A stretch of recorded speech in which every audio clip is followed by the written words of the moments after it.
అక్రమంగా లారీలో తరలిస్తున్న 17 గోవులను బజరంగ్ దళ్ శ్రేణులు పట్టుకున్నారు. సంగారెడ్డి జిల్లా మల్కాపూర్ నుండి జహీరాబాద్కు తరలిస్తున్న సమయంలో సదాశివపేటలో పట్టుకున్నామని బజరంగ్ దళ్ సభ్యులు తెలిపారు. అనంతరం స్థానిక పోలీసులకు సమాచారం అందించి అక్రమంగా గోవులను తరలిస్తున్న వారి కఠినంగా శిక్షించాలని బజరంగ్ దళ్ సభ్యులు కోరారు.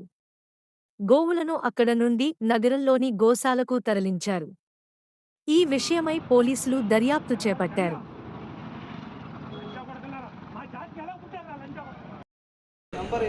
లారీలు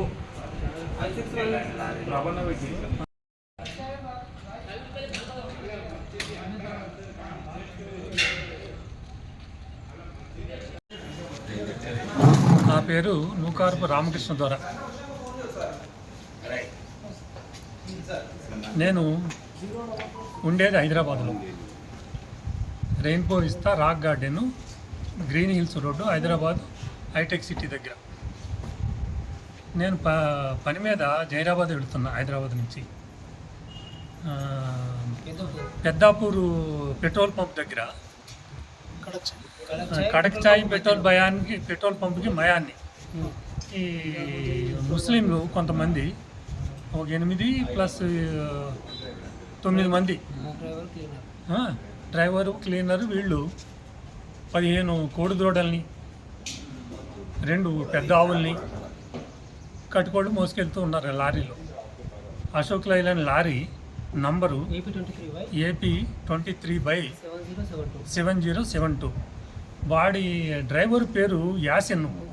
నాకు మూడో నేత్రంలో వాడి పేరు యాసిన్ అని కనపడుతుంది, కానీ వాడు నాకు చెప్పింది ఈసా అని చెప్తున్నాడు వాడు. అది నేను అబద్ధం అని అనుకుంటున్నా. అంటే వాడు దొంగ పేర్లు ఉన్నాయి అన్నమాట. ఈ లారీ తోలేటోళ్ళకి దొంగ పేర్లు పెట్టుకున్నారు అనుకుంటున్నా. ఈ లారీని కొంతమంది మిత్రుల సహకారం అక్కడ రోడ్డు మీద నాతో పాటు కొంతమంది కలిసి మేము తీసుకొచ్చి గోపాల్ గోశాలలో పెట్టినాము. వెంకటాపురం గోశాలలో, గోపాల గోశాలలో పెట్టినాము. ఈ ఆవుల్ని పెంటయ్య హెడ్ కానిస్టేబుల్ గారా, SI పెంటయ్య గారు, తర్వాత కానిస్టేబుల్ పేరేమో 15 కోడిదూడలు చిన్నవి, సంవత్సరంలో ఉన్నాయి. 2 పెద్ద ఆవులు, అది మోస్ట్లీ 8 సంవత్సరాల పైన ఉన్నాయి వాటికి, రెండిటికి. ఇది